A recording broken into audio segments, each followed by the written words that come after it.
صبح شام کے اذکار ہیں، ان کو پڑھنے کا اصل وقت سورج نکلنے سے پہلے تک کا ہے. اگر کسی وجہ سے مس ہو جائے تو بعد میں پڑھ لیجئے، لیکن اصل وقت وہی ہے. اور فجر کی نماز کے فوراً بعد پڑھ لی جائے. سیدنا انس سے روایت ہے کہ رسول اللہ صلی اللہ علیہ وسلم نے فرمایا، جس نے فجر کی نماز با جماعت ادا کی، پھر سورج طلوع ہونے تک بیٹھا اللہ کو یاد کرتا رہا، پھر 2 رکعت نماز ادا کی یعنی اشراق، تو اسے مکمل ایک حج اور ایک عمرے کا ثواب ملے گا. اور رسول اللہ صلی اللہ علیہ وسلم نے تاکید کے لیے لفظ تامتن تامتن تامتن یعنی 3 بار یہ بات دہرائی تاکہ شک نہ ہو کسی کو کہ ملے گا یا نہیں ملے گا. اگر وہاں نہ جا سکے تو اللہ تعالیٰ نے محروم نہیں کیا اجر و ثواب سے. آپ روز کمائیں ثواب. نیکی کمانے کا کتنا اچھا طریقہ ہے. اگر ہر روز عمرہ نہیں کر سکتے تو ہفتے میں 1 دفعہ تو کر لیجئے، ٹھیک ہے نا، انشاءاللہ. عمرو بن عبسہ سے روایت ہے کہ رسول اللہ صلی اللہ علیہ وسلم نے فرمایا، جب بھی سورج چڑھتا ہے اللہ تعالیٰ کی ہر ایک مخلوق اس کی تسبیح بیان کرتی، لیکن شیطان اور اولاد آدم میں سے آتا قسم کے لوگ نہیں کرتے. میں نے سوال کیا آتا قسم کے لوگ سے مراد کون ہے؟ آپ نے فرمایا بدترین انسان، یا فرمایا اللہ کے مخلوق میں سے بدترین کو آتا کہتے ہیں، یعنی جو سورج نکلنے کے وقت میں اللہ کی تسبیح نہیں بیان کرتے، ذکر نہیں کرتے، خواہ وہ سو رہے ہوں، خواہ وہ باتیں کر رہے ہوں، خواہ وہ ادھر ادھر کے ہنگاموں میں مصروف ہوں، وجہ کوئی بھی ہو، یا ویسے ہی غفلت میں نہ کریں. کیونکہ بعضوں کا دیکھا گیا کہ اگر 4 لوگ بھی کہیں اکٹھے ہیں تو وہ صبح صبح دنیا بھر کی باتیں شروع کر دیتے اور گھروں میں ایک ہنگامہ سا برپا ہوا تھا. کوئی کسی کو آوازیں دے رہا ہے، کوئی پکار رہا ہے، کوئی کچھ کر رہا ہے، جہاں خاص طور پہ بہت سے لوگ مل جل کے رہتے ہیں. تو ان اوقات میں اپنے گھر والوں کو، بچوں کو بھی ایک ادب اور تمیز سکھائیے کہ یہ وقت سوشلائزنگ کا نہیں ہے، یہ اللہ کے ذکر کا ہے، اور اس میں بلند آواز سے بولنا، چیخنا چلانا اور اللہ کے ذکر کو بھول جانا یہ پسندیدہ نہیں. ٹھیک ہے نا. پرندے جو چہچہاتے ہیں نا وہ اللہ کی تسبیح کر رہے ہوتے ہیں، ساری مخلوق لگی ہوئی ہوتی ہے. تو ہمیں بھی اس وقت میں اللہ سبحانہ وتعالیٰ کی تسبیح کرنی چاہیے، ذکر کرنا چاہیے، یا تو قرآن مجید کی تلاوت کریں یا پھر باقی جو بہترین اذکار بتائے گئے ہیں. سیدنا انس بن مالک سے روایت ہے کہ رسول اللہ صلی اللہ علیہ وسلم نے فرمایا، مجھے ایسے لوگوں کے ساتھ بیٹھنا سیدنا اسماعیل علیہ السلام کی اولاد میں سے 4 غلاموں کو آزاد کرنے سے زیادہ پسند ہے جو نماز فجر سے طلوع آفتاب تک اللہ کا ذکر کرتے ہیں. ایسے لوگوں کے بیچ میں زیادہ پسند، اس کا یہ مطلب نہیں کہ صبح کے وقت ان لوگوں کے پاس جا کے بیٹھنا ہے.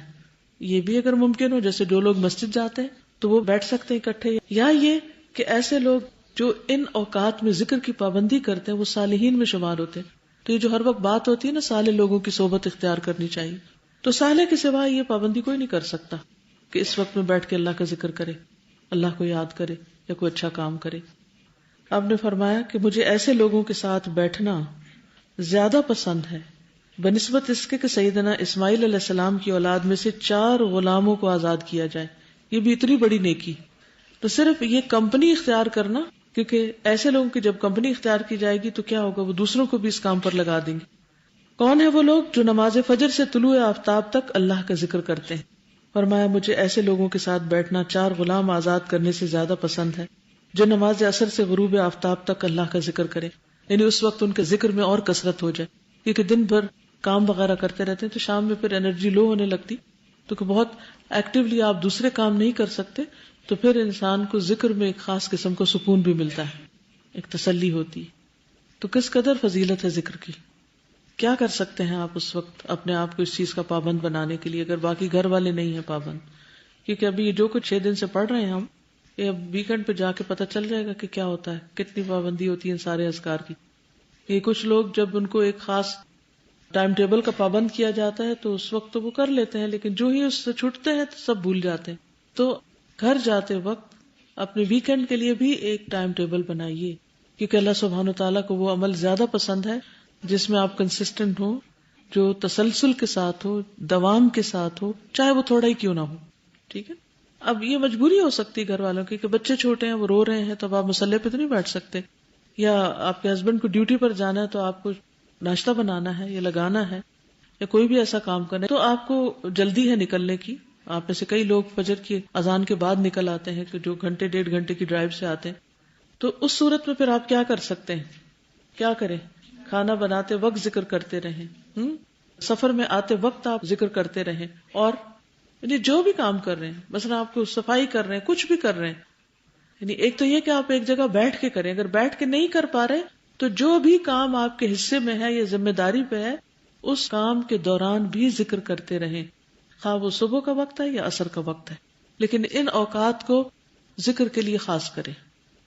اس سے یہ بھی پتہ چلتا ہے کہ شام کے اذکار مغرب کی اذان سے پہلے ہو جانے چاہیے، یعنی عصر کی نماز پڑھنے کے بعد شام کی دعاؤں کا وقت شروع ہو جاتا ہے۔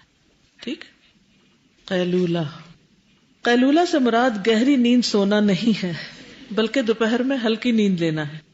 اللہ سبحانہ وتعالیٰ کا ارشاد ہے، اے ایمان والو، تم سے تمہاری ملکیت کے غلاموں کو اور جو تم میں سے بلوغت کو نہ پہنچے ہوں 3 وقتوں میں اجازت لینا ضروری ہے، یعنی چھوٹے بچے بھی، نماز فجر سے پہلے اور ظہر کے وقت، جبکہ تم اپنے کپڑے یعنی اوپر پہنا جانے والا بھاری لباس قیلولہ کے لیے اتار رکھتے ہو، اور عشاء کی نماز کے بعد۔ یہ تینوں وقت تمہارے پردے کے ہیں، یعنی آرام کے وقت ہیں۔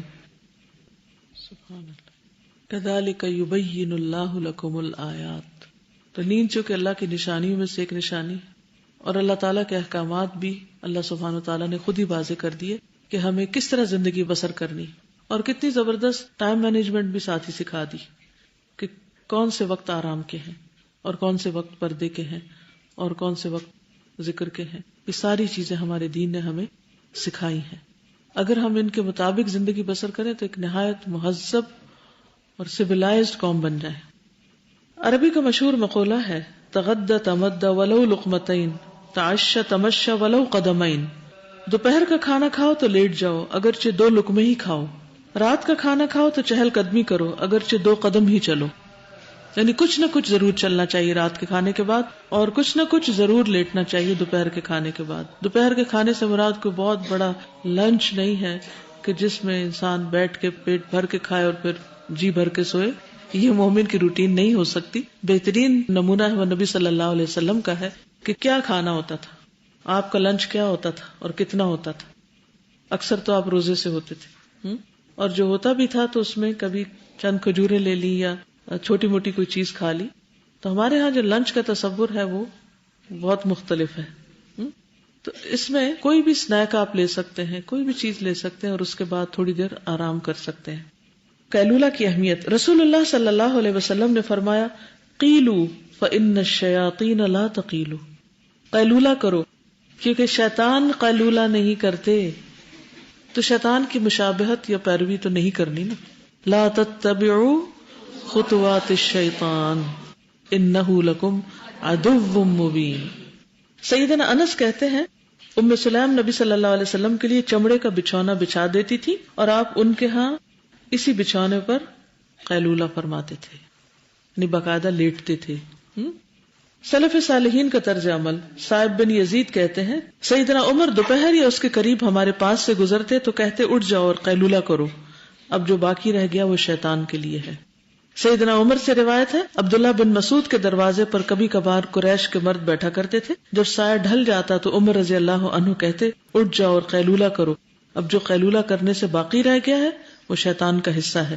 اس کے بعد وہ جس آدمی کے پاس سے بھی گزرتے اس کو اٹھا دیتے، یعنی سب کو زبردستی قیلولہ کرواتے۔ سیدنا انس فرماتے ہیں، ہم جمعہ جلدی پڑھ لیا کرتے تھے اور جمعے کے بعد قیلولہ کرتے تھے۔